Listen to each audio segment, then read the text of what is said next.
Hi friends, welcome to A Scrappy Little Joy. I'm Pam, and if you are new here, today is our block 4 for the Weekly Whim. This is our Wednesday project in which I take my shoes off because I am a shoes off sewer. You can find the instructions, if you're new here, down below in the description section. There's a place where you can download, it'll take you to, it's a link that will take you to my blog, Pam Selkirk Designs, where you can download today's block as well as previous blocks for the Weekly Whim and any ahead. Also this handy little letter tile sheet if that helps you to be able to organize your fabric. Now this block is called A Turning Tide, and this is what it looks like, and it's a big girl. So we are going to get started, and so that we can boogie through this and we make some good time. I'm going to put that guy right over there. What we have here, friends, are 8 of the same size squares. And this is going to be a journey through 4 at a time half square triangles. And this can be an intimidating technique for half square triangles, but I am here to help you, to guide you along, to take any apprehension out of it straight from the get-go. So first things first, you'll remember that here's our box, and this is where we're keeping all of our fabrics for our project.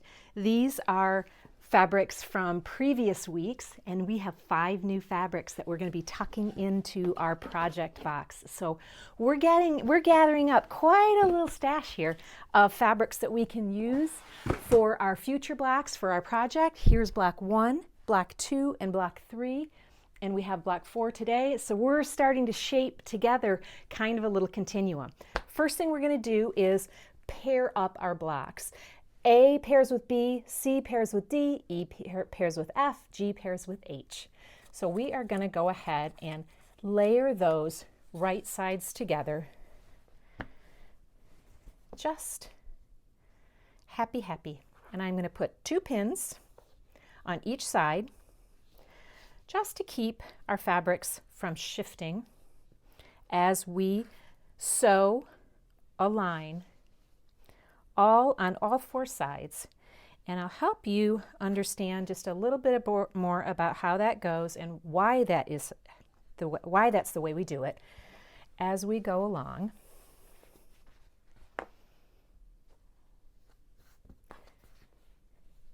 This is also a technique that you may want to consider if you are choosing to use directional fabrics. You may want to consider this wouldn't be the best block for that if you are temperamental or care about which direction your fabrics go in, because it's not going to be easy to see which direction they're going to go in, and I should say it's not going to be easy to control which direction they go in. Do I have enough pins? I do. Okay. Based on how we create these half square triangles. So one thing that you will note, and I'm kind of getting ahead of myself as we pin because I want to make sure that we're staying on schedule, because this is a bit of a busier block, more involved block because it's bigger.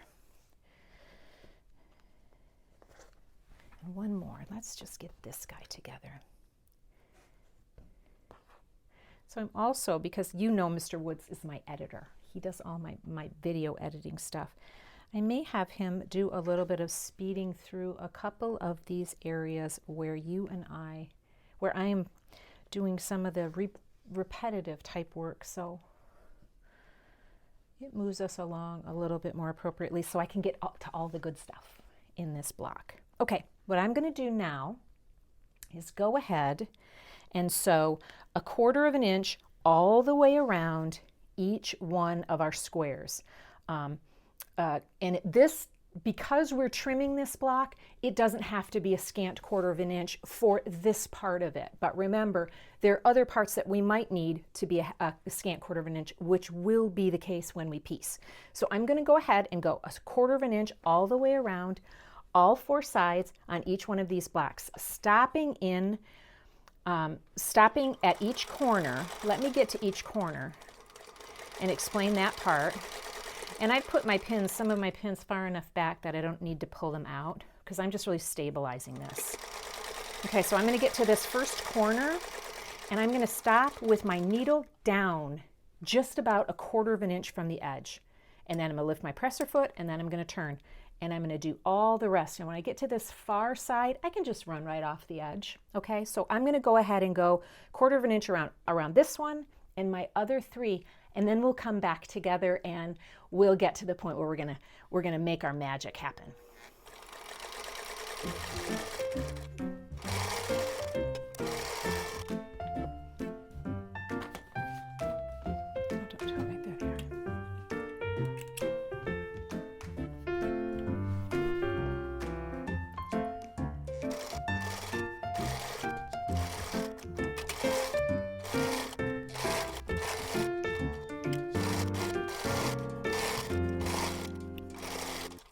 Okay, so now that we are at that point where we have all of our units sewn together all the way around the edge. Is anybody else still doing their leaders and enders? I want people to tell me more about their leaders and enders in the comments, because I like learning about what everybody else's projects are. Also, don't forget that we have a Scrappy Little Joy Facebook page where we're sharing our blocks, and that just reminds me, I will remember to share my leaders, a little bit more about my leaders and enders project there, because it's coming right along and I'm getting lots of good little units. See them? I got a whole stack of them right here. It's my little log cabin units. I got a whole stack. So they're coming along, and today, each unit that I'm making today is going to be a finished unit as well. So that's cool. I'm happy to be moving along in that direction. Okay, so once we get all of our pins out, what we're going to need to do is start to make a little bit of magic by cutting, and you'll see I have my OG pink mat, rotating mat is tucked away because I needed a bigger mat today. So we are going to take our rotary cutter and we are going to go right across both diagonals of this block. This is where you're going to see that having striped fabric can be a striped fabric or directional fabric. It really, you lose the ability to kind of, unless you know which direction you're wanting your half square triangles to go in, you see what we have are half square triangles going to the middle, okay?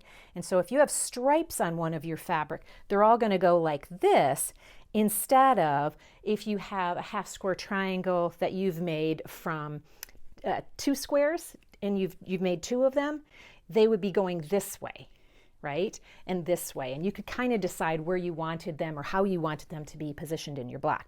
Not as easy this way, but still, look at that. We have 4 half square triangles made just like that, okay? The other thing that you might have heard about 4 at a time half square triangles is that they can be, and I air quote this, challenging because they are on the bias, right? So we have a little stretch here. I don't find that challenging at all, friends, and I never, never, never shy away from using the 4 at a time technique, because I just think it's about how I care for these units as I'm going along. Now, at this point, as I'm going along, as I'm sewing them together, we just have to be a little gentler with them. It's not that problem. It's not a problem. So now what we're going to do, we've got all of our units here. I need to cut them in. I'm going to cut each unit diagonally, as we said, and then we're going to decide whether, for some of you, you're going to be using your square ruler to trim them, and we'll want to trim them to 4.5 inches.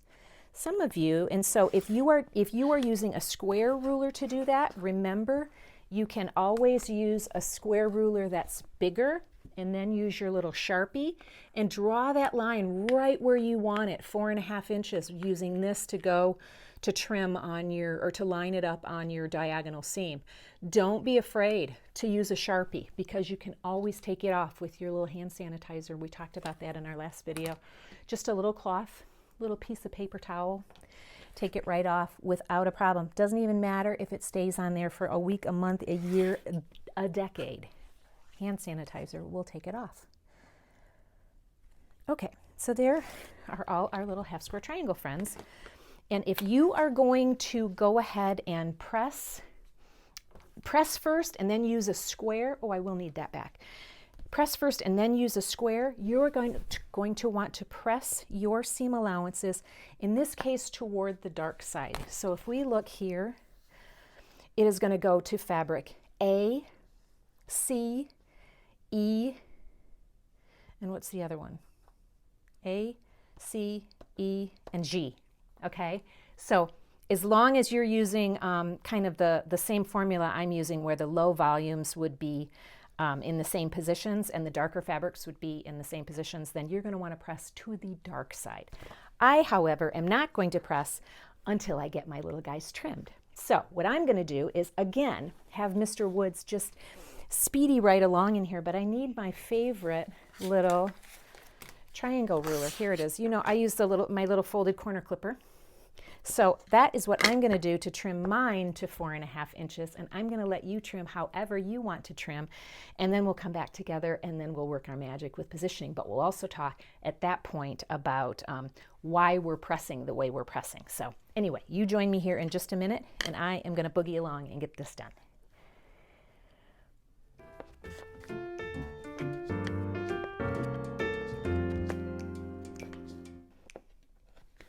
As I'm in the middle of this, let me stop while I'm trimming to say a quick, if you go ahead, before you start pressing, if you're going to do the trim with the square, make sure when you're pressing that you are pressing, not ironing, okay? We don't want to be shifting. And that's, again, don't worry, not to worry. It isn't a worry, but you want to be a little bit gentler with your half square triangles that come from 4 at a time. But again, if we never do the 4 at a time technique because we're afraid of it, that's not good either. So we want to try things, and we want to feel powerful that we can do that, and then we get to choose later. Okay, back to trimming.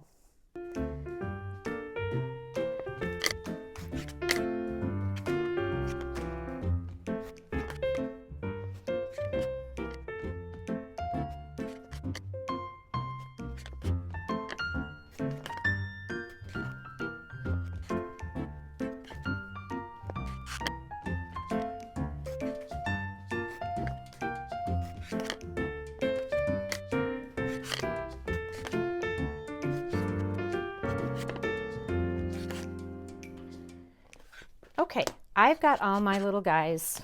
Do you do this? Do you use your little ruler to scrape all your scraps? I don't know. I like to be, it makes it easier for me, for my brain to create if I'm a little bit tidier, but some people don't mind it at all. Okay, so before I go and press these, because many of you have already pressed by this point because you've trimmed already, I want to touch on one other thing as we are pressing. Let's make sure, another thing that could contribute to not being gentle with our seam allowances here. See how we have? Look, there's just a little bit of stretch, but it's fine as long as it's happy and comfortable. Steam and spray starch can affect that. So as we are pressing, we want to just be turning that, and we can use our iron to sort of hover over it, but once we get to that seam, then we just want to press, okay? In there. Okay, so I'm going to go ahead and press my little guys, and you go ahead and press your little guys, and then we're going to start to lay them out, and we'll position them, and then you'll see why we're pressing to the dark side. There is a reason here, and it's not just because we don't want our seam allowances to show. So I'll be right back. You finish, I'll finish, and then we'll come back together.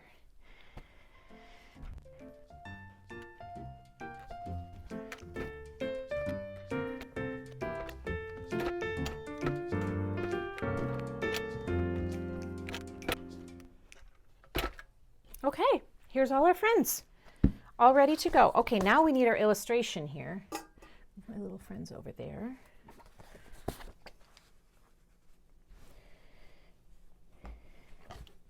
And we can start to use our illustration to lay out our pieces where they need to live.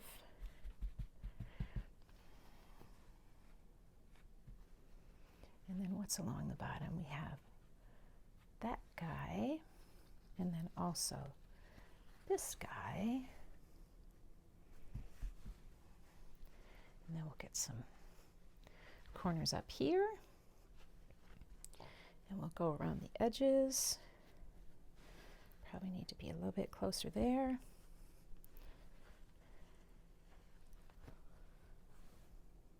There we go. This way. So one of the things, while you're positioning your blocks and I'm positioning my blocks, I want to know how everyone is coming along with their leaders and enders projects, because I am hearing more and more of you comment about how you love using leaders and enders, and you're telling me all the different things that you're making with them. And I need inspiration, people. You can share that here in the comments here, but also remember we've got our Facebook group, a Scrappy Little Joy Facebook group, and that is kind of becoming a really fun place where people are sharing their blocks and also their leaders and enders projects. And so I'm enjoying that gathering of people. Okay, so as we were making our previous blocks, you'll remember we were sewing them together in columns. This is a big block. Let's do it in in pieces, in quadrants, 1, 2, 3, and 4, okay? So what we want to be doing pressing wise is still the same. Let's press this left one down, this far left one down, and then this one can come up, this one can come down, this one can come up. But let me show you a trick for keeping your units together so you know that they're going in the right direction. Also, here's where we learn why we pressed to the dark side. Look here. This is being sewn together. And see the nesting? I am going to go ahead and pin these because I feel like that helps them not to stretch as well. So I'm just going to pin at the top and I'm going to pin at the bottom. Do you do this where you kind of scoochy your fabric with just the back of your fingers so that you can gently get your fabric to move on top without moving the whole thing? Okay, so there's that guy. And let me show you this little trick. How does this, I'm trying to remember which one we want to sew together first. Let's sew together this one first. And this one, it wouldn't have mattered which direction you sewed it to. But I'm going to sew this one first and the other one second, and I'll show you why. Scant 1/4 inch here, friends. So just on the inside of your presser foot, if you are, or that 1/4 inch line. Because we've got a lot of seams here, and that's really what this boils down to when it comes to scant 1/4 inch. We want to make sure that we're compensating for all of those seams folding over. Okay, so we've done that one. We're going to leave that right there in the machine, and then we're going to do this one. Take my pin out so I don't break a needle and be alarmed, because it always catches me off guard. It happens so rarely for me, but when it happens, it always catches me off guard and it makes me jump. Certainly, I would imagine Jane would respond much less kindly than my newer machine, and I might wind up having to take her in and to the hospital. Okay, so that's going there. So now what I'm doing here, why am I struggling to find my little snippers? Because they're right where I put them. We're going to snip that, but we're going to keep these two together, and let me show you why. You can go over there, little friend. Look at this. If we leave these together, then, and I sewed that wrong. Did I sew that wrong? I feel like maybe I sewed that wrong. This goes That's correct. And that's correct, but it's not correct. Look what happened, friends. I'm going to just take this seam out a little bit. This is a tricky block.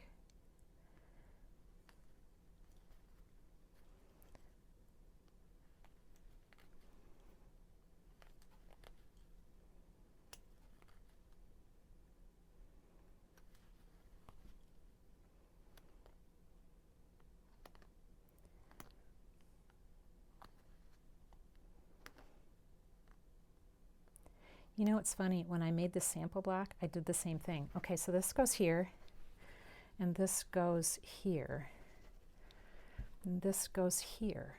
Okay, all right. So let's try this again.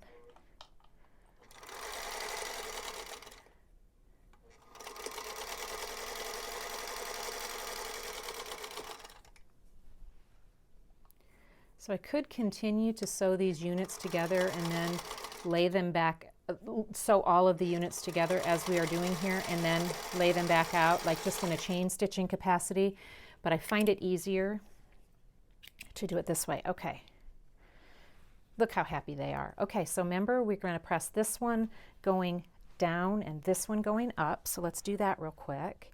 And remember, we're not going to twist here or iron, we're just going to press. Okay, we're going to just gently lay it down with our finger and make sure that we're not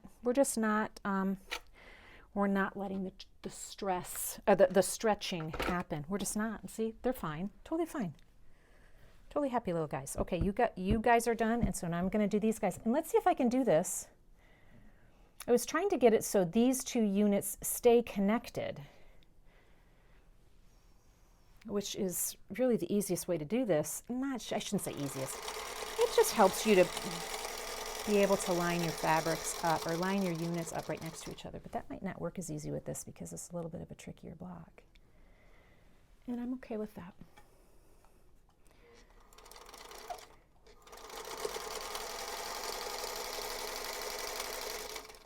Yep, and again, we are letting our feed dogs and our presser foot work together to gently guide that fabric through, and as opposed to doing making any kind of effort ourselves. Okay, there we go. So there is that. See, I just snipped them apart. Okay, so that one's going there, and this one is going here, and that's happy. And then these are going to go down and up. You see me just thinking out loud, and that's what we do when we're sewing together, you see. And that's why I really do prefer not to do the, me going off and doing my thing and you going off and doing your thing, because then we're really not sewing together. And it doesn't allow us to have opportunities. First of all, for as I'm sewing along, if something comes up, oh, I didn't want to sew that yet. I'm going to sew that in a second. If something comes up while I'm sewing that I think you might want to know about, and I'm over here sewing in fast mode and you are too, then we'll miss those opportunities to talk about certain things. You'll note that I'm not particularly pinning here, and I would normally pin here if I were taking a little bit more time. This is the second time I've made this block, and I'm going to let you make it just one time while I've made it twice. And I don't have to be perfect. Honestly, I like perfect points. We all like perfect points. But to be honest, if we don't have perfect points, does it mean our quilt is terrible? I think it means our quilt is human or made by a human. And that's the way I look at it. Let's see if I can leave these two together and see if it will work this time. Yeah, okay. See, so that just leaves it close together like that, and then it just leaves it so that I don't have to wonder which position it goes in. You're going to figure it out anyway, but again, remember, so this one's going to go down and this one's going to go up. And I'm just going to press it comfortably with my hands. Press it down without twisting.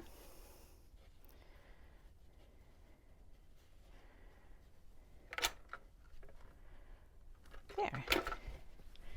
We'll just put that right there, and then we'll do this one.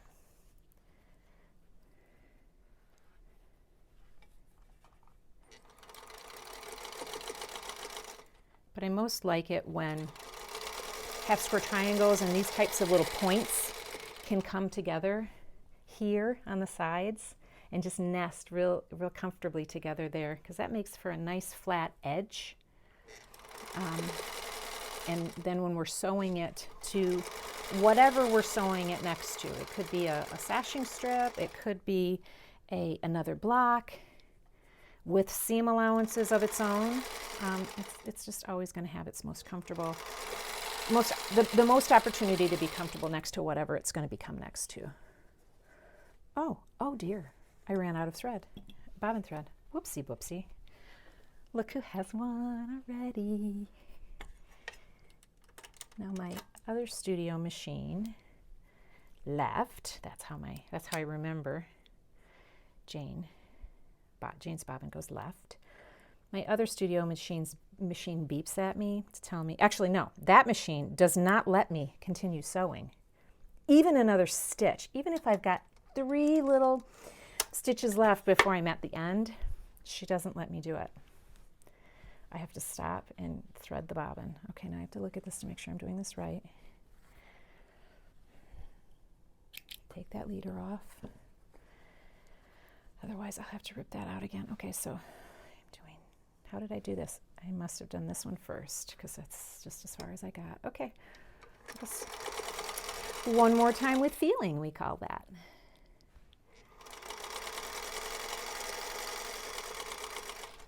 Okay, let's go here.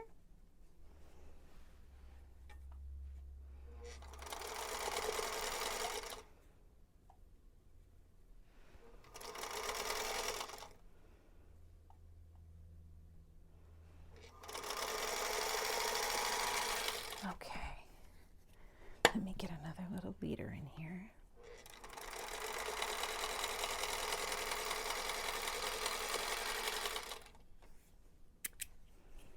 Okay, let's see if it'll work this time. No, it doesn't work that way. Okay, well, somebody could tell me how that works. And sometimes it works and sometimes it doesn't. I feel good that it worked once. That's cool. Okay, there's that.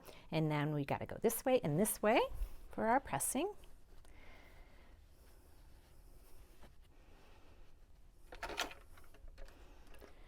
Okay, and then this way. And then what we can start to do is join our 4 quadrants together. And once we've got our 4 quadrants together, then we can join them together. So let's do that real quick. And I think what I may do is go ahead and chain stitch all of these 4 quadrants together, so that even though it means that we have to come back to we have to kind of figure out how they lay out. We've only got 4 of them, so we're going to be fine. And these little guys are nesting just beautifully. Okay, let's do this one. Did I press this one? I feel like maybe I didn't. Press. Well, I guess kind of I did. Unless, well, that's because my iron's off. All right. It's pressed enough. Okay.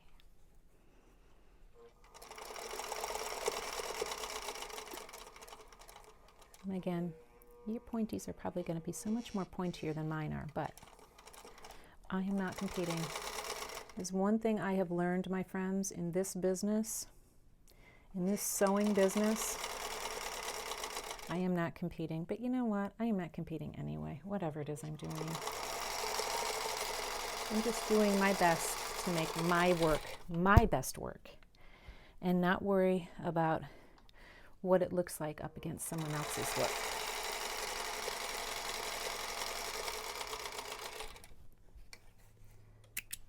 Oh, I was going to just keep going, wasn't I?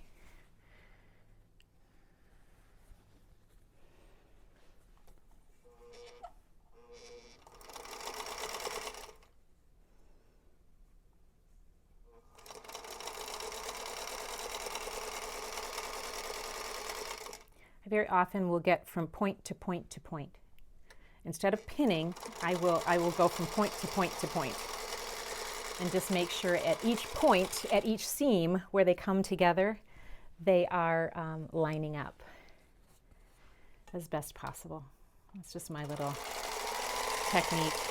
I always talk about my friend Lydia, who told me once upon a time that if it looks good when you ride past it on a galloping horse, it looks good. It's good. Your quilt is great. So that's been my philosophy ever since. Because it doesn't have to look perfect.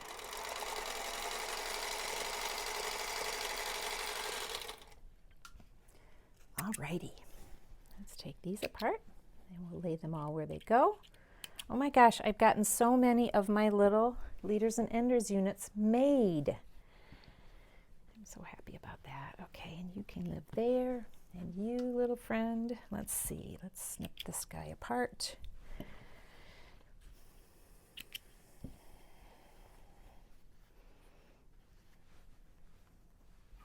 There, okay.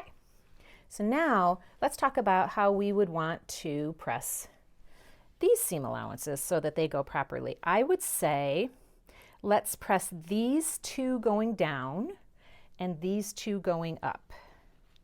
Does that make sense? And then they'll all nest happily that way. So I'm going to press this one down.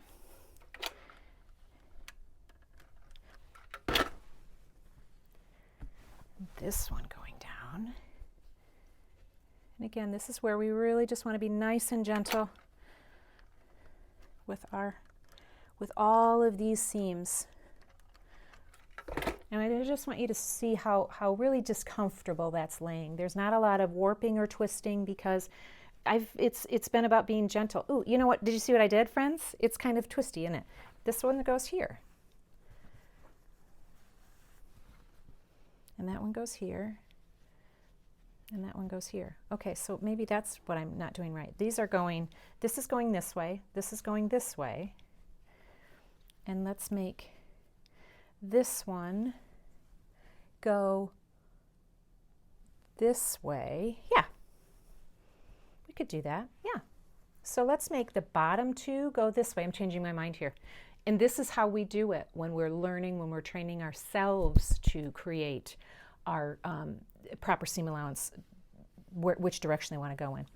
So let's make the top ones go this way and the bottom ones go this way, or the other way around, whichever way is most comfortable for you. Okay, and then we can join these units and these units. So I'm going to make them this way, this way, this way, that way.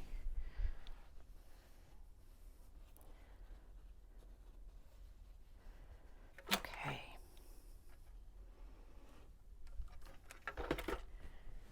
This one, is that correct? Yep.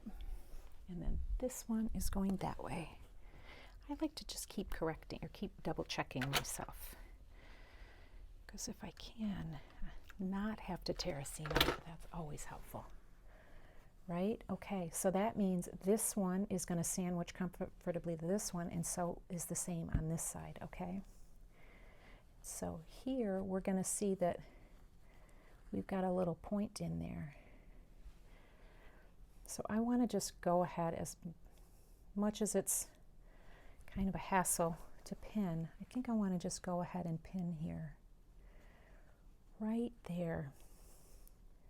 And we could use our fork pins here too, but I want to go ahead and pin just right there. And look at how these seam allowances are just, they're nesting so comfortably. Again, you can pin as much as you feel you need to pin in order to make your block as perfect, as close to perfect as you like. I'm moving along at a little bit more. We call this, I call it Mr. Wheaton's walking with purpose, and our children had Mr. Wheaton for a principal when they were in elementary school. And I'm going to tell you, if anybody knows Mr. Wheaton, I think Mr. Wheaton was one of the best principals ever, because he knew all of the students, every single one. It wasn't a huge school, but big enough. And he taught those children to walk with purpose. He had a language always that he would have with them, and walking with purpose just meant not dawdling. I laugh because our oldest son was such a wonderful dawdler. Still is. Bless his little heart. Grown man, endearing soul as a dawdler. Okay, so now we have our two sides. Let's go ahead and get one more ender in here. And then we are ready to put together our last seam.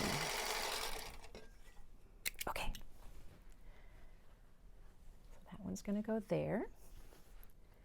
And this one is going to go here. Now, either way, whichever way, we just want them going opposite, right? So I will probably press this one down and press this one up. I just want to make sure that everything is looking like it is supposed to look. Is it? No, because that one's wrong. Oh my gosh, friends, but it's okay. You know what? It's okay. I'm going to just sew this seam together. I'm going to press my seam allowances. Watch me. Watch how this is going to work, friends.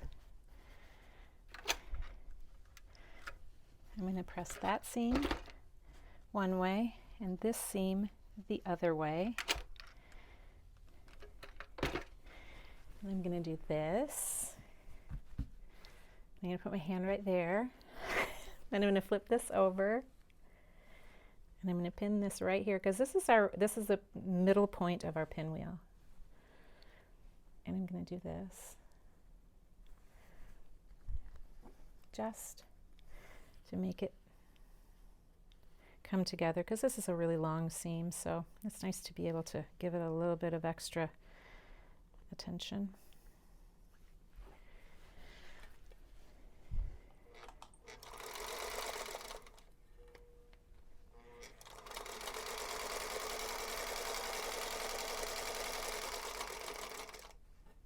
Pins out.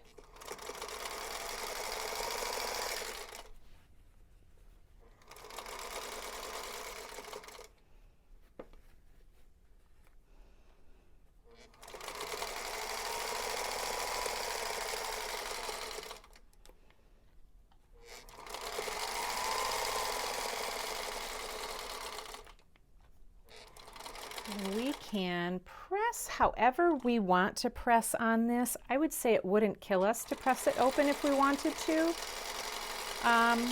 If you're okay with pressing it open, or to either side, it wouldn't matter which way you're going to put it, which way you press it. Let me trim this off. Okay, so what I'm going to do then, my point turned out pretty well. Okay, I think I might like to press this open because it might make this point lay a little bit flatter, so I'm going to do that.